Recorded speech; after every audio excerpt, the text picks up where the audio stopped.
Vocês novamente, e um dia de milagres. Deus vai operar milagres na sua vida se você colocar no seu coração para entender aquilo que o Senhor tem para você e para a sua vida. Nós precisamos entender que Deus tem um jeito de agir com cada pessoa. O jeito que Deus usa para agir na minha vida é diferente da maneira que Ele vai usar para agir na sua vida. E nós precisamos entender isso. Então, eu quero pedir que você fique atento à ação do Espírito Santo, porque nessa noite o Senhor vai te ensinar como você pode ter a tão sonhada bênção de uma vida próspera na área financeira com a bênção do Senhor. Amém? Então, por favor, abra sua Bíblia em 1 Coríntios, no capítulo 3. Vamos ler 1 Coríntios, no capítulo 3, versículo 1 e 3. E isto será a nossa introdução, porque nós teremos uma noite muito especial e nós precisamos fazer as coisas por blocos, por partes. Então, em 1 Coríntios, no capítulo 3, versículos 1 a 3, está escrito o seguinte: o apóstolo Paulo dizendo: irmãos, não lhes pude falar como a pessoas espirituais, mas como a carnais, como a crianças em Cristo. Dei-lhes leite e não dei alimento sólido, pois vocês não estavam em condições de receber alimento sólido.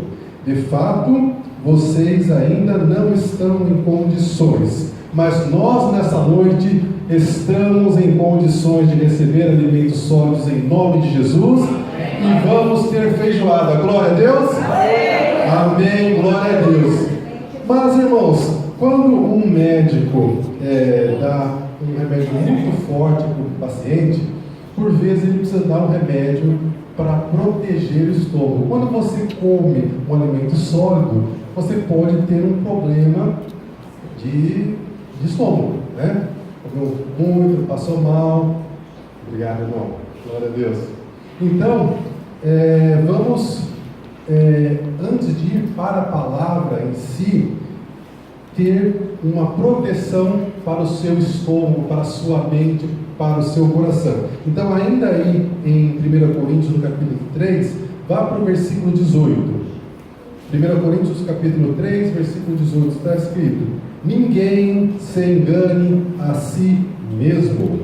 Se alguém dentre vocês pensa que é sábio, segundo os padrões deste mundo, faça-se louco. Em outras palavras, pense fora da caixinha, pense fora do formato, para ser sábio. E no capítulo anterior, em 1 Coríntios, no capítulo 2, versículo 14, está escrito: ora, o homem natural não compreende, não aceita as coisas do Espírito de Deus, porque lhe parecem loucura, e não pode entendê-las, porque elas se discernem espiritualmente. Irmãos, a lógica de Deus não é a mesma lógica nossa. 1 mais 1 no reino de Deus nem sempre é 2, 2 vezes 2 no reino de Deus nem sempre é 4. Então, nós precisamos entender que a maneira de Deus agir, a maneira de Deus trabalhar, não é da maneira que nós esperamos. E isso, por vezes, nos leva a ter crises, porque nós esperamos que o agir de Deus vai ser de determinada maneira e Deus age de uma outra forma.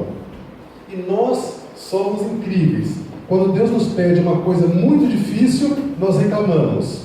Quando Deus pede uma coisa muito fácil, nós achamos que aquilo não vai dar certo.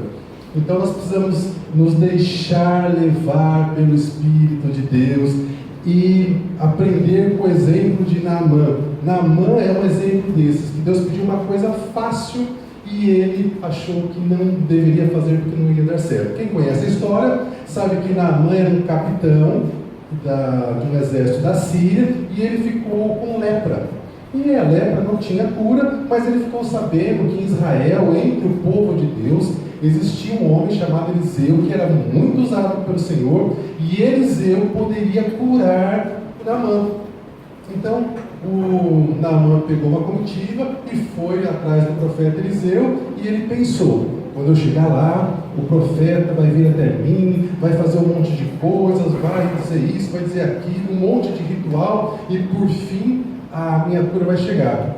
Mas quando ele chegou na casa de Eliseu, Eliseu nem foi falar com ele. Eliseu só mandou um recado: fala para o capitão dar 7 mergulhos no rio aí, por aquilo que se descreve, parece que era um riozinho meio sujo, não era um riozinho daqueles mais cristalino, mais bonito.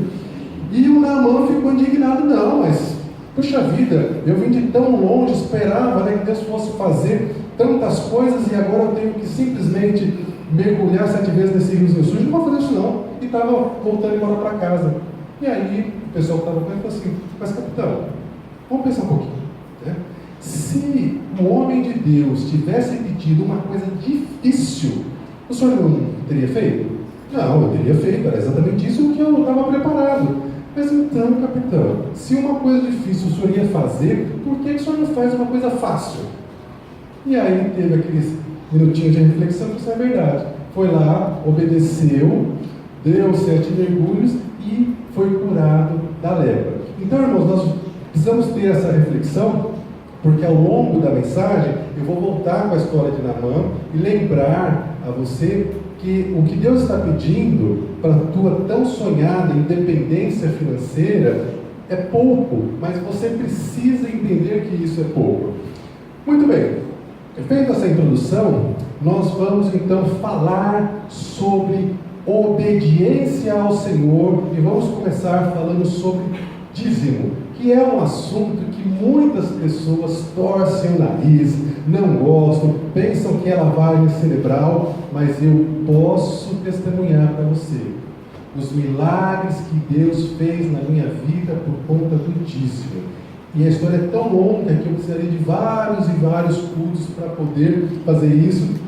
E eu escrevi um livro que é praticamente um compêndio para testemunhar sobre isso. Então, primeiro nós vamos falar para as pessoas que são novas convertidas e para os jovens que nunca tiveram um estudo sobre dízimo. E vamos deixar para falar para aqueles que são cristãos mais antigos, né, maduros, e que porventura não estão dizimando, por último. Então, abra sua Bíblia em Malaquias, no capítulo 3, versículo 10. Malaquias, capítulo 3, versículo 10.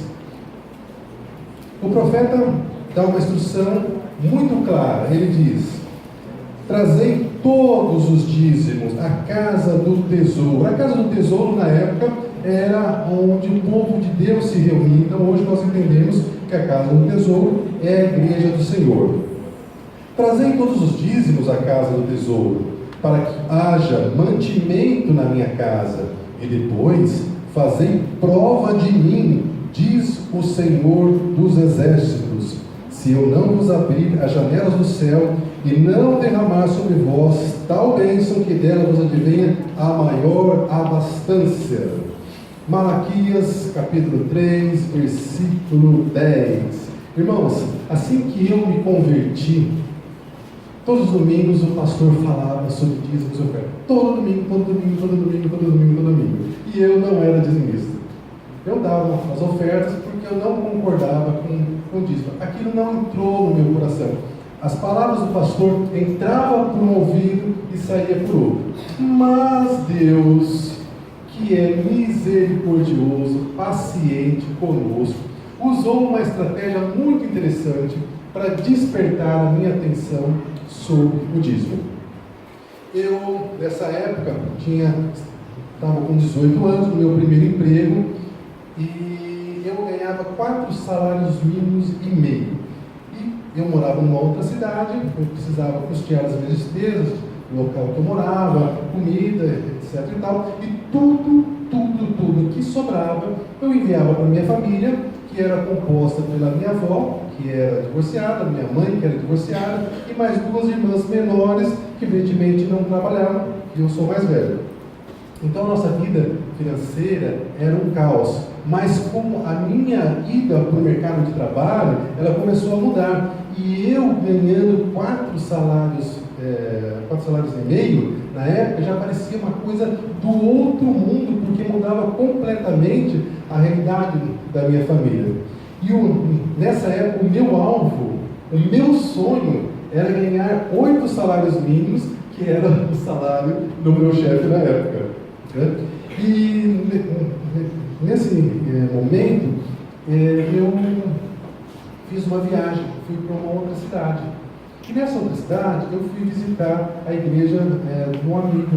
E depois que terminou o culto, esse meu amigo apontou para o Senhor e falou assim: Jefferson, está vendo aquele senhor lá? Eu disse: o que ele tem? O que tem ele? Então, Jefferson, o salário, o dízimo daquele irmão, você acredita que é 4 salários mínimos e mais um pouquinho? Eu falei: Jesus da glória, misericórdia, isso é tudo que eu ganho no mês inteiro. Esses os 10% do irmão, quer dizer que ele fica com 90%. Irmãos, naquele momento, o Espírito Santo me fez compreender que quando nós estamos na bênção do Senhor, a bênção vem em abundância. Em vez de naquele momento eu ficar confuso, preocupado, inconformado porque o irmão entregava os 10% dele, o Espírito Santo me fez entender que quando nós estamos em aliança com o Senhor, nós ficamos com 90%. E eu fiz umas contas básicas, eu falei: Jesus da glória, eu acho que eu vou querer ser dizimista também. E aí você pode dizer assim para mim: mas irmão, a sua motivação não foi das mais corretas. É verdade, irmãos, a minha motivação naquele momento não foi das mais corretas, mas Deus usou uma maneira para me levar a entender e obedecer. Então, irmãos, o que eu fiz? Eu voltei para a minha cidade com uma decisão no coração: a partir do próximo mês eu vou entregar o meu dízimo. E foi isso que eu fiz. Entreguei o meu dízimo e fiquei só na expectativa do que ia acontecer, porque a palavra de Deus fala que nós podemos entregar o dízimo e fazer prova com o Senhor. Então, meus irmãos, eu entreguei meu dízimo e fiquei naquela expectativa. E sabe o que aconteceu logo em seguida? Nada. Não aconteceu nada. Eu falei assim: bom, de repente é porque foi só um mês, né? Então eu esperei mais um mês. E no segundo mês, o que foi que aconteceu? Nada. Eu falei assim: bom, deve ser porque é o segundo mês, né? Vamos esperar mais um mês. No terceiro mês, o que foi que aconteceu? Eu comecei a ficar preocupado. Falei: Senhor, alguma coisa está errada, né? Porque a tua palavra diz que eu posso fazer prova do Senhor. Eu não vou fazer prova do Senhor, porque quem sou eu para fazer, né? Mas está escrito que o Senhor me abençoar e não está acontecendo nada. Será que eu estou fazendo alguma coisa errada? Porque nada está acontecendo. E é incrível, né, irmãos, que muitas e muitas vezes nós oramos e quando o Senhor responde, a gente fica surpreso, né? Nossa, eu não sabia que o Senhor ia responder tão rápido e de maneira tão certeira. E o Senhor me disse: não é porque você não está vendo, Jefferson, que as coisas não estão acontecendo. Eu estou trabalhando na sua vida. Estou preparando você para coisas grandes. Eu falei: oh, glória a Deus. Então, Senhor, como é que é isso? O que é que está acontecendo? Então, o que o Senhor está trabalhando que eu não consegui notar ainda? E aí o Senhor me disse sobre 3 coisas que estavam acontecendo. E a primeira delas que o Senhor me ensinou, que estava acontecendo comigo, é sobre controle financeiro. Eu não sei vocês, irmãs e irmãos, mas na minha casa não existia controle financeiro nenhum. Nós não sabíamos lidar com o dinheiro. O dinheiro entrava e o dinheiro saía. E quando eu decidi ser dizimista, e isso é o que acontece com toda pessoa que decide ser dizimista, sem que ela tenha consciência, ela entra num processo de controle financeiro. Ela começa então a controlar aquilo que ela recebe, para que ela possa retirar os 10%, e com os 90% que ela fica, ela precisa administrar a vida. E aí a segunda coisa que o Senhor me disse foi o seguinte: Jefferson, apesar de você estar com os 90%, você está devendo alguma coisa para alguém? Eu falei assim: não, Senhor, não estou devendo nada para ninguém. E ele disse: é exatamente isso que tem que acontecer. Os meus filhos não podem dever nada para ninguém a não ser o amor. Porque quando a gente fica devendo, irmãos, nós abrimos uma brecha terrível no mundo espiritual e ainda damos mau testemunho. Então eu sei que imprevistos acontecem, que talvez alguns de vocês possam estar passando momentaneamente por essa situação, mas a partir do momento que Deus traz à luz uma situação, Ele também traz o escape, e você vai ter condições de poder resolver essa situação, ainda que seja uma dívida alta. Você deve fazer as suas contas, ver quanto que você ganha, quanto que você gasta, fazer as manutenções que é necessário, as mudanças que são necessárias no seu orçamento doméstico, e incluir um valor para pagar essa dívida, ainda que seja pequeno, ainda que você só possa pagar R$50 por mês. Quando você vai na pessoa e diz: olha, eu peço perdão porque eu comprei isso, eu peguei emprestado e eu me atrapalhei, e eu no momento eu só posso pagar R$50 por mês, mas eu vou pagar, ainda que demore 10 anos, mas eu vou pagar isso. É assim que Deus vai abençoar, e eu aumento o valor da parcela até que está. E aí você fecha a brecha e as coisas continuam. E a terceira lição que Deus me deu, me ensinou, é que o dizimista, ele faz com os 90% muito mais do que quem está com 100%. Então, se você pegar duas pessoas que ganham, por exemplo, R$3.000, um é dizimista e o outro não é dizimista, você vai observar que ao longo da vida, a pessoa que é dizimista, nesse exemplo os dois aqui é a mesma coisa, o dizimista vai realizar muito mais do que a outra pessoa, porque entra o milagre do Senhor. Sabe, irmãos, os milagres que nós cantamos agora há pouco, nós precisamos trazer isso não apenas para o nosso louvor, mas para a nossa vida diária. Nós precisamos não apenas cantar o milagre, mas nós precisamos viver o milagre do Senhor. E muito bem, e nessa sequência, o Senhor me deu então, me deixou alegre por saber que essas coisas estavam acontecendo, que estava me preparando, porque eu precisava ter base para quando Deus começasse a me abençoar com muitos recursos, para que eu não fizesse como tantas vezes a gente vê, com pessoas que ganharam na loteria sozinho, atletas famosos que ganharam fortunas e depois ficaram pobres. Vocês sabem dessas histórias? Quantas e quantas vezes? Por quê? Porque a pessoa não tem controle financeiro. E a próxima fase, então, o Senhor me deu uma instrução. Falou assim: Jefferson, a próxima fase, o seu próximo aprendizado é se tornar um profissional melhor. E eu estranhei, porque até então, como eu disse para os irmãos, era meu primeiro emprego. Eu trabalhava numa empresa que tinha muitos funcionários, e assim que eu comecei a trabalhar, o que eu fazia? Eu fazia exatamente como eu via os colegas fazendo. Os colegas enrolavam no trabalho, eu enrolava também.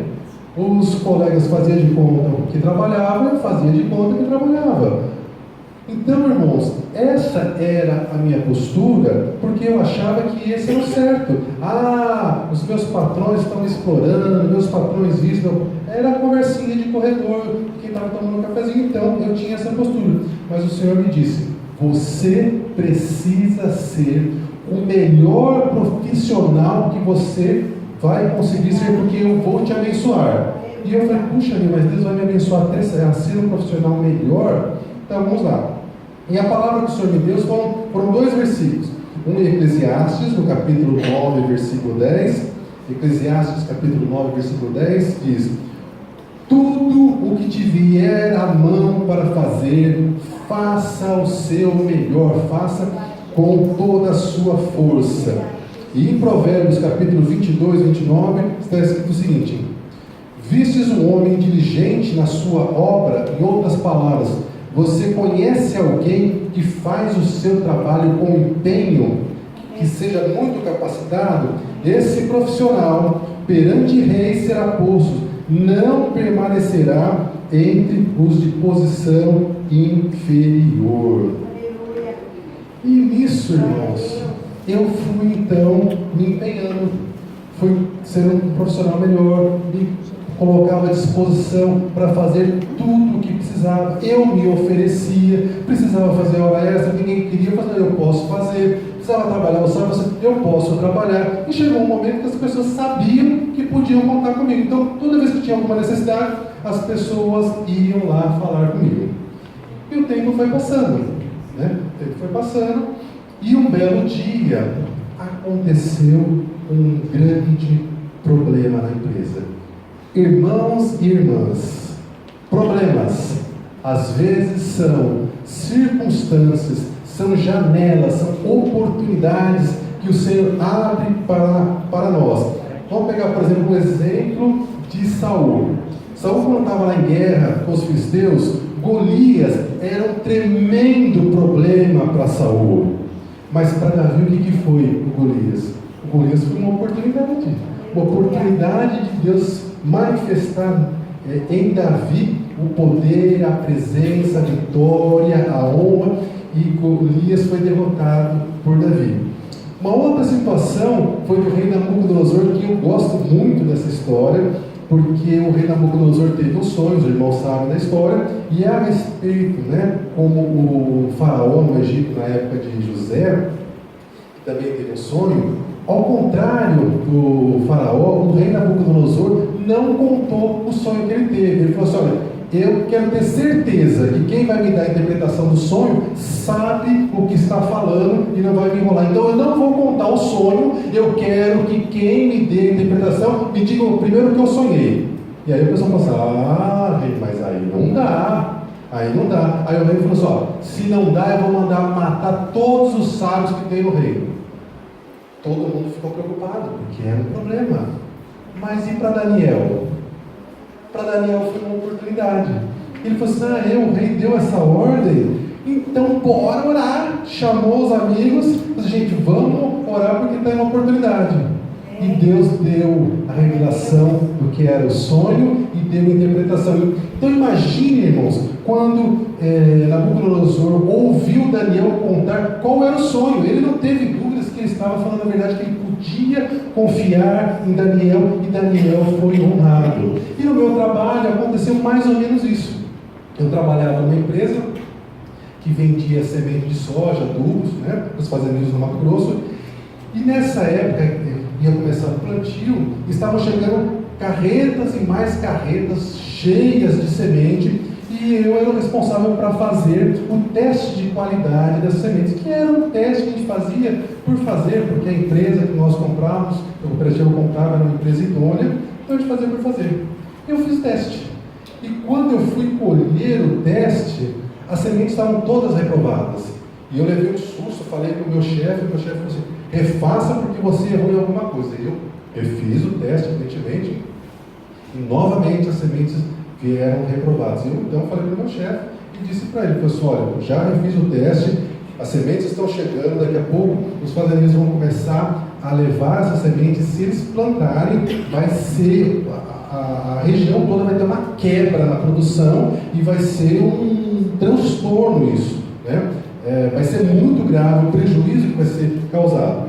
Bom, resumindo a história, irmãos, eles então entraram em contato com a empresa mandou 2 engenheiros agrônomos para ir lá, conversar com o meu chefe, e o meu chefe precisou fazer uma viagem de última hora, não sei se foi intencional ou não, mas o fato é que eu tive que falar com os 2 agrônomos. E antes deles vierem, naquela época, como eu já tenho quase 50 anos, foi há muito tempo atrás, naquela época tudo era muito difícil, eles demoraram 3 dias para chegar lá. E Deus me falou: se prepare para conversar com esses profissionais, estude. E eu fui estudar. Irmãos, cá entre nós, estudar é chato. Eu fui ver um monte de nome científico, nome de doença de planta, coisa que não me agradava. Eu poderia estar fazendo qualquer outra coisa, mas o Senhor me disse: estude. Esse é o tempo de estudar. O tempo de desfrutar vai chegar, mas existe tempo para todas as coisas. E eu fui estudar, estudei os nomes técnicos, das doenças, todas as possibilidades, pesquisas que tinham sido feitas, um monte de coisa que eu achava chato, né? Mas estudei. Muito bem. Quando aqueles profissionais chegaram e foram ver os testes, junto com eles, né, veio também os diretores da cooperativa, veio o gerente comercial, estava mais um outro pessoal que estava lá porque não acreditava que a semente estava com problema. E quando os dois engenheiros olharam para mim, que eu era um garoto, né, muito novo, aí eles falaram, vamos massacrar esse menino, né? E eles começaram então a me impressionar, eles começaram a falar um monte de termos técnicos, nomes científicos, que eram exatamente aqueles que eu tinha estudado. E eu falei assim, Jesus da glória, se eu não tivesse obedecido, eu estava em apuros agora, porque os diretores da empresa que eu trabalhava não estavam entendendo, eu estava com aquela cara de quem estava falando um grego, né? E eu entendendo tudinho que eles estavam falando, e já pensando nas respostas, assim, nossa, já é hoje.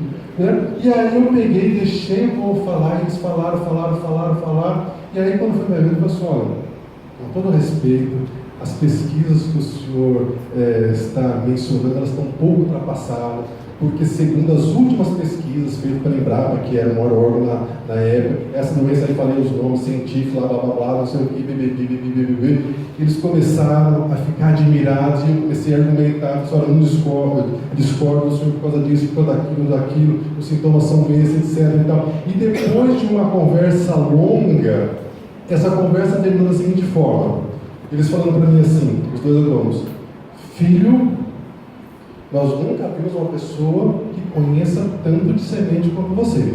Nós vamos mandar trocar todas as sementes que vieram, e vou dizer mais uma coisa, se um dia você não quiser mais trabalhar nessa empresa, e os meus diretores estão do lado, né? Se um dia vocês não quiserem trabalhar nessa empresa, me procure, porque nós teremos prazer em ter você conosco.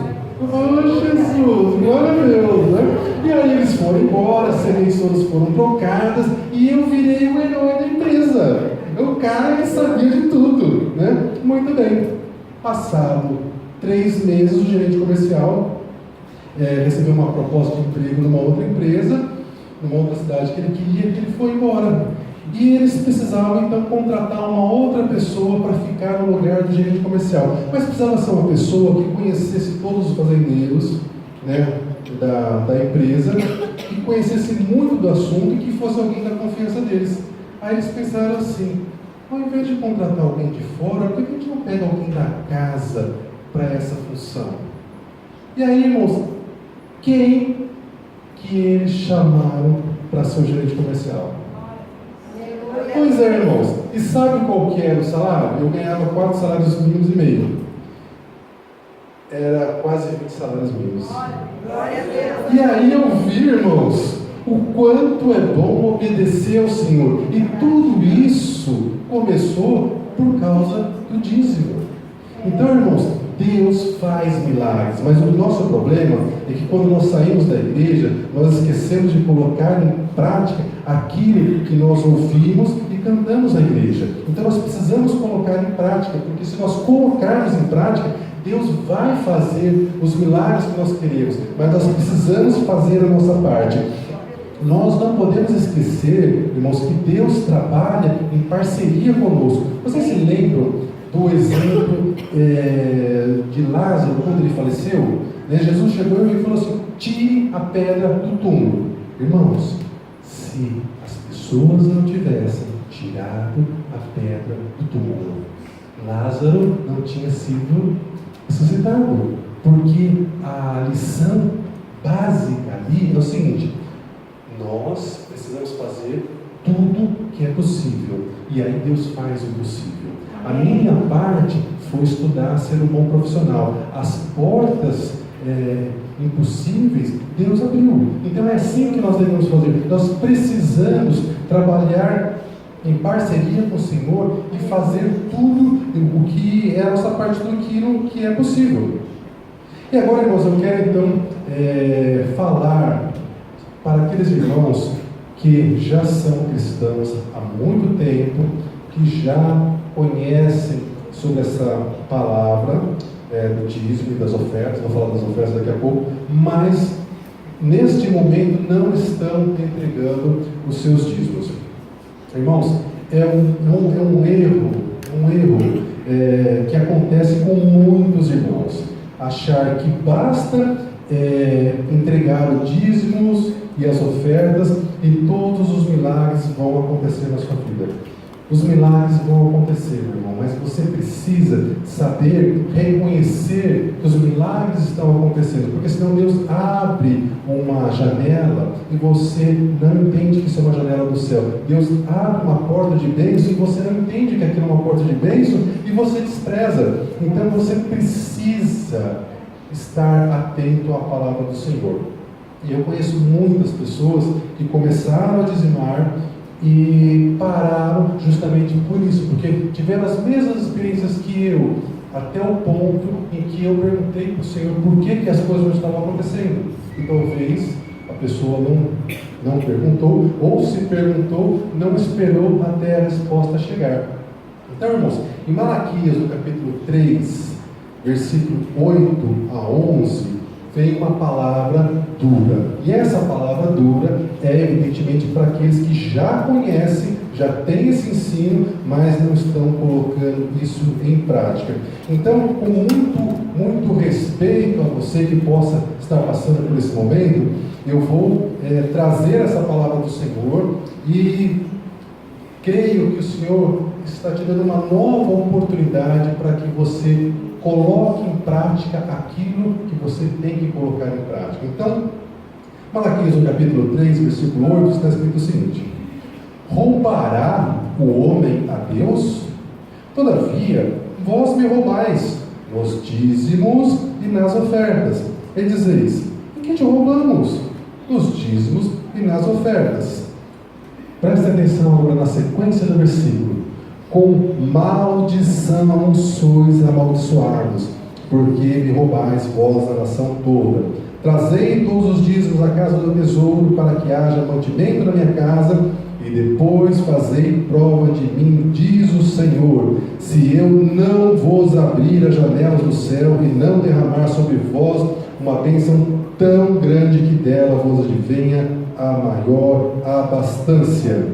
E tem mais. Assim diz o Senhor: repreenderei o devorador. Repreenderei o devorador. Isso aqui é importante. Para que não se consuma o fruto da terra, a vossa vide no campo não será estéril, diz o Senhor dos exércitos. Irmãos, vou começar falando sobre o devorador. E para entender esse devorador que o profeta Malaquias cita, eu convido você a abrir sua Bíblia em Joel, no capítulo 1, versículo 4. Segundo muitos teólogos, esse devorador, ele faz parte de uma hierarquia de demônios. Pense no exército, não tem o soldado, o sargento, o tenente, o capitão, hierarquia, né? Uns mais importantes, outros não tão importantes. Joel, no capítulo 1, versículo 4, ele relaciona essa hierarquia, então, de gafanhotos, que segundo muitos teólogos se tratam de hierarquias de demônios. E ele diz assim: o que ficou da ação do gafanhoto cortador, em algumas versões está locusta, o outro gafanhoto, o gafanhoto migrador, comeu. E o que o gafanhoto migrador deixou, o gafanhoto devorador, que é o mesmo devorador que nós vemos em Malaquias, comeu. E o que o gafanhoto devorador deixou, o gafanhoto destruidor comeu. Se você gosta de batalha espiritual, de mundo espiritual, você pode depois conferir em Apocalipse, no capítulo 9, que ele tem uma descrição de como uma das hierarquias desses gafanhotos. E se você não gosta, nem vá ler, porque você vai ficar com medo, porque é feio. Agora imagine, irmãos, esses gafanhotos, esses demônios agindo na sua vida.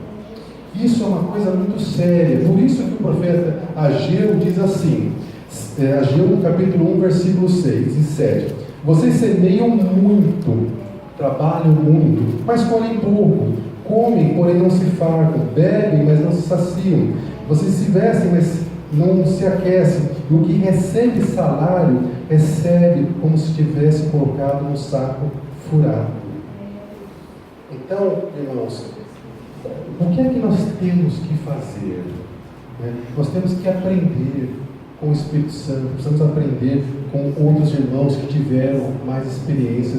E o profeta Malaquias fala que quando nós obedecemos ao Senhor, Ele repreende o devorador. E é uma informação muito importante, porque nós temos autoridade sobre os demônios. Nós podemos, em nome de Jesus, exercer autoridade, e eles estão sujeitos a isso. Mas, segundo aquilo que a Bíblia está nos ensinando, na questão financeira, para repreender esse demônio devorador, você pode orar, você pode jejuar, você pode entrar em oração, mas se você não obedecer e não entregar o seu dízimo, você não consegue repreender esse devorador, porque esse devorador, ele é repreendido a partir do momento que a sua atitude entra em ação. Quando você obedece, o Senhor repreende e ele vai embora. Então, irmãos, nós precisamos saber como as coisas acontecem no mundo espiritual, para que nós possamos, então, no mundo físico, agir da forma que nós precisamos. E a questão de roubar a Deus, o que é que isso significa?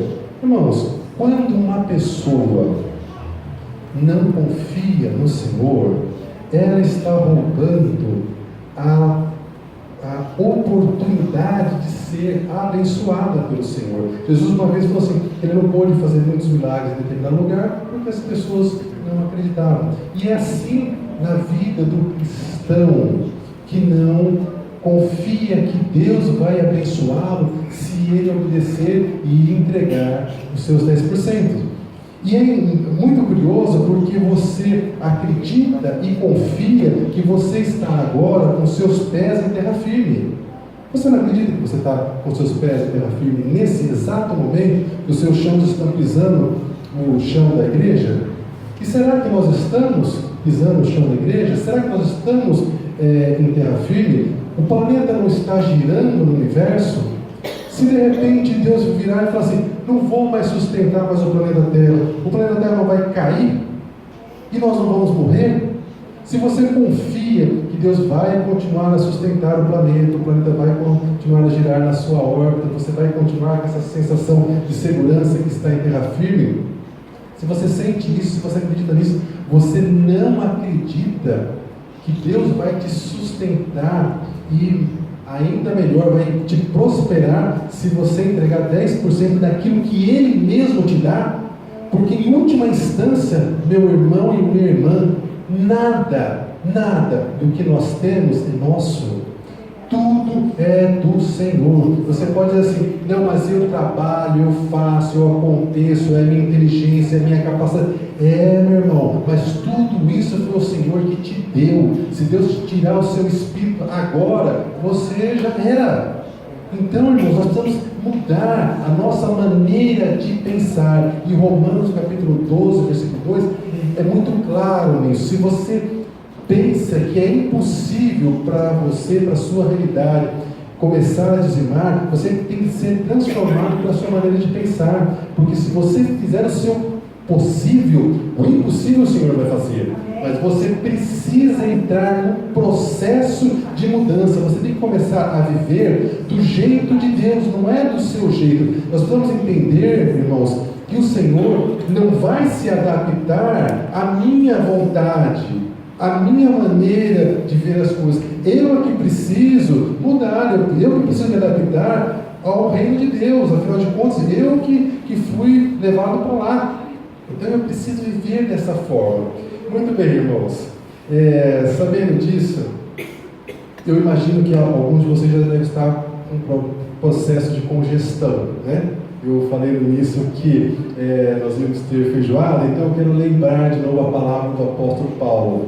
O homem natural não compreende, não aceita as coisas do Espírito de Deus, porque elas parecem loucura e não podem entendê-las, porque elas discernem espiritualmente. E de novo, ninguém se engane a si mesmo. Se alguém entre vocês pensa que é sábio segundo os padrões desse mundo, faça-se louco para ser sábio. Vamos lembrar de novo do exemplo de Naamã. O que Deus está pedindo para você, meu irmão e minha irmã, não é para você sacrificar o seu Isaac. É como Naamã, é só para dar 7 mergulhos no rio, é só para pegar 10% daquilo que você recebe e entregar na igreja. É fácil, é só você dar o primeiro passo. Agora, não basta dizimar. Meu Deus, pode dizer você, além dos 10% ainda tem mais. Sim, meu irmão, tem mais, porque as coisas de Deus são loucura para quem não está no Espírito. Além do dízimo, tem a questão da oferta. Em 2 Coríntios capítulo 9, versículo 7, está escrito assim, 2 Coríntios capítulo 9, versículo 7. Cada um contribua segundo propôs em seu coração, não com tristeza ou por necessidade, pois Deus ama ao que dá com alegria. Aí você pensa, agora que complicou, né? Eu até estava pensando em dar, mas eu tenho que entregar tudo isso com uma cara alegre. Meu irmão, é com a cara alegre que você tem que dar. E por que é com a cara alegre? Porque quando você está alegre, entregando os seus 10% e mais uma oferta, é que você finalmente entendeu que tudo isso não é seu, é do Senhor, e que você está focado, que você vai ficar com os 90% que o Senhor te permite, que o Senhor está te dando vida, e você pode desfrutar dessa vida com a sua família, com os seus amigos, com as pessoas que você ama. Então tem que ser com alegria. E a Bíblia relata, irmãos, que o Senhor, Ele olha para o ofertante antes de olhar para a oferta. A oferta não importa, o valor da oferta não importa, você que estipula o valor da oferta que você quer dar, mas tem que ser com alegria. Isso está registrado em Gênesis no capítulo 4, versículo 3 e 5, que está escrito assim: ao cabo de dias trouxe Caim, lá em Gênesis, né? Trouxe Caim do fruto da terra uma oferta ao Senhor. E o irmão de Caim, Abel, também trouxe dos primogênitos das suas ovelhas e da sua gordura uma oferta ao Senhor. E aí a Bíblia dá uma revelação. A Bíblia diz assim, que atentou o Senhor para Abel. Atentou o Senhor para Abel. E depois para a sua oferta. Mas para Caim e para a oferta dele, o Senhor não atentou. Então, meus irmãos, nós precisamos entender que os milagres que o Senhor quer fazer na nossa vida financeira, elas são importantes, elas são tão importantes que nós podemos mudar a realidade do nosso país. Imaginem vocês o que aconteceria se todo cristão fosse próspero. Se todo cristão tivesse dinheiro suficiente para ter uma excelente vida e ainda abençoar as outras pessoas. Nós poderíamos influenciar a política, nós iríamos influenciar a economia, nós iríamos ensinar a maneira que as crianças e os adolescentes, os jovens são ensinados. A cultura seria diferente. E a dívida, que é infelizmente a grande realidade do nosso dia a dia, é uma forma moderna de escravidão. Nós temos pessoas pobres, temos famílias pobres, temos cidades pobres, temos estados pobres, temos países pobres. Por quê? Porque existe um investimento do inferno para que as coisas continuem assim. Mas nós podemos reverter isso, mas nós precisamos entender qual é a vontade do Senhor para nós podermos então aplicar isso. E durante todos esses processos, irmãos, uma outra coisa que é muito importante é você guardar o seu coração, porque a Bíblia nos revela que não é o dinheiro que é problema, mas o amor ao dinheiro é a raiz de todos os males.